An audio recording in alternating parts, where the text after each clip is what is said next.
glória, dia de domingo maço cupira, feira beijo sem combes, moia tá vai, moia tá bem, tinha bolso de apoio de cor, canoteiro sabe de fiaro, mora chipita flaca dishi, marafilão já nega paga, é chama guarda municipal, cobra de horta, cobra chão, mulheres para servir, tudo mágoa coração, da cora bolso vazio, sucupira, feira, dia de domingo, feira, sucupira, feira, roupa barato, mocinho espera, sucupira, feira, dia de domingo, feira, sucupira, feira, saia barato, mocinho espera.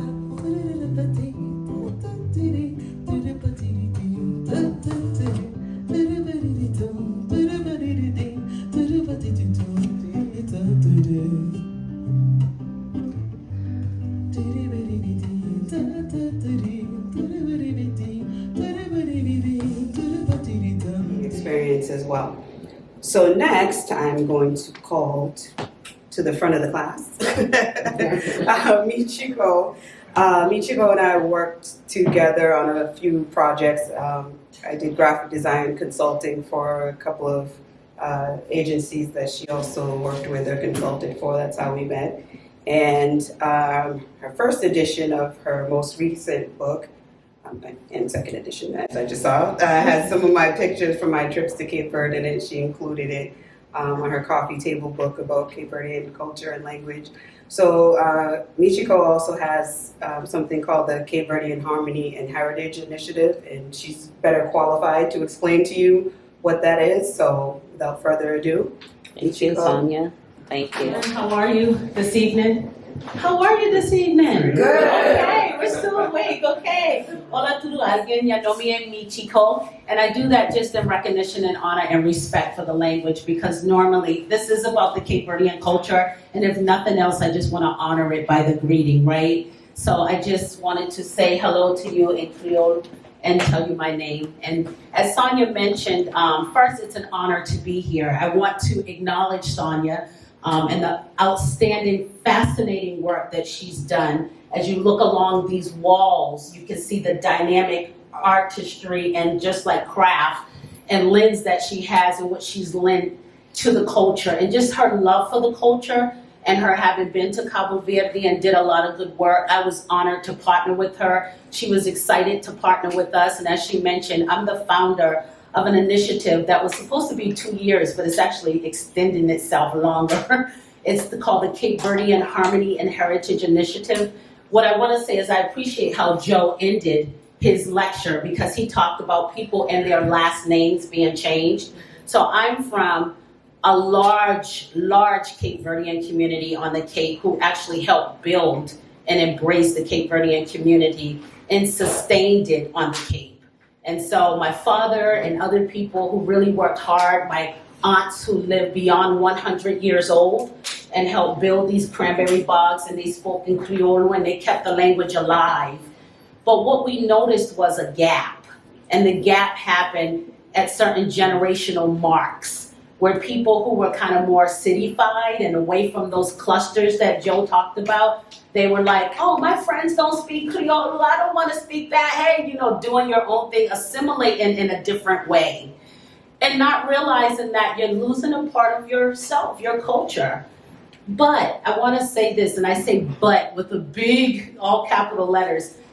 Just because that hiccup took place on the timeline, it doesn't mean that the person is any less Cape Verdean. What it means is that they didn't really understand the value of the language because they weren't exposed due to the environment that they were in. So it's our time now. And I'm glad you people are here to participate with us, Pepe and all those Tanya's friends from the congregation. They translating the Bible into Kriolu. That's such a good thing to do. And then the congratulations for that. And the Mormons in Praia, and some saints are translating also the Bible. Even the Kriolu speak Creole, 100%. And then they have problems reading and writing Creole because they.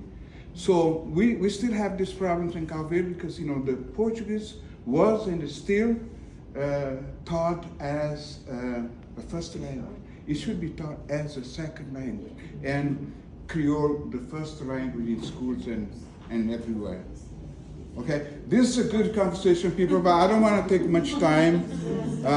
Really appreciated this dynamic. I like this kind of setting because I want people to participate.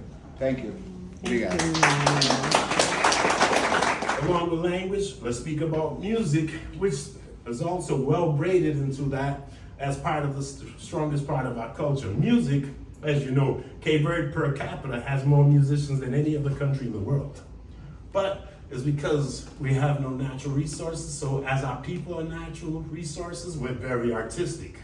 Which is, if you look through pictures, drawings, as well as music performances, that's where we shine the brightest. So I would love, if you come to visit the museum, then you can learn the full history. But I want to get you interested and give you a few little facts. Because, like I said, Cape Verdeans have been here. The earliest record, the 1600s. But did you know the first the first black person to vote in Maryland was a Cape Verdean? The first black person in Washington State was a Cape Verdean. A gentleman went there, opened a barber shop and a restaurant, and then continued on.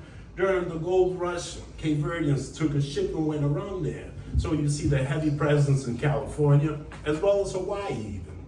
So we're very quiet people, so you don't really hear our history. But Manuel will remember, in 1995, the Smithsonian put a 2-week festival celebrating Cape Verdeans in America. But we have very little of this information, which is why I said we need a museum so we can spread this information and build a stronger next generation for the kids. I focus on kids because I myself was an elementary school teacher for many years, and then I left and now I'm here.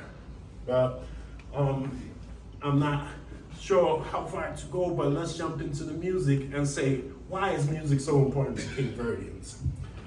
We have different genres of music, many different, but there's 3 we tend to focus on, especially at the museum. We focus on tabanca, batuco, and funana. Why do you ask? Because up until independence, those 3 forms of music were against the law, and you could actually get arrested for performing them. We have the Codedidona guy there, which is a big deal for us, because he was also arrested for performing in public. And batuco, as you all may or may not know, that's the original forbidden dance. Because in the 1700s, that was banned. Why? For the same reason as here. Like the Negro spirituals, which they're gonna speak about language. When they can't understand it, they have to erase it, or try to erase it. But you see the resilient people and our culture continue on, and now it's more famous than ever. After 1975, it became okay for us to perform in public. So not only slavery, but the colonization period. And as you see, I'm happy to see kids here, because as we educate them more, that's when we're gonna get a stronger next generation and continue to become stronger. I would like to see if anybody has questions, because I like it being more interactive rather than me just coming here and throwing facts at you. Mr. Gonzalez? I just want to add that Morna is not just the national song, but it's the song for UNESCO. What do you call it? The World Heritage. Material. Yes. That has, and now finally, Funana is being included in that, as well as Batuco, because, like I said, historically, Morna and Coladeda and these are music that was more popular in the islands who were less African-centered than Santiago, the main island. And like I told you, I hate it when people oversimplify, say Cape Verde is a mix of Portuguese and Africans, which is not true. Because during the origins of Cape Verde, the original city was in Cidade Velha, which translates directly to the old city. But Cape Verde was a haven for pirates, Dutch pirates, English pirates, Italian pirates, all type of pirates. And a lot of times those pirates settled there. And so it's a wide mix of Europeans, but also in Cape Verde, there's at least 27 tribes mixed in the Africans that came to Cape Verde. Because remember, slaves, they weren't picky. They weren't picking as long as they got the best slaves. So it's not just the slaves in Guinea, but there, like I said, 27 different tribes have been shown that were mixed there in Cape Verde. So we're people of great mixture, and I don't like it when we oversimplify it to make ourselves comfortable.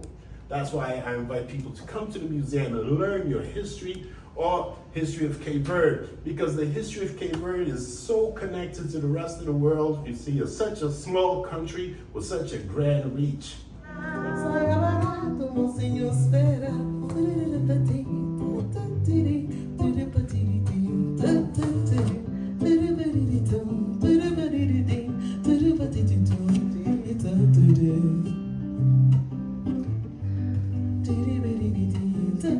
Diddy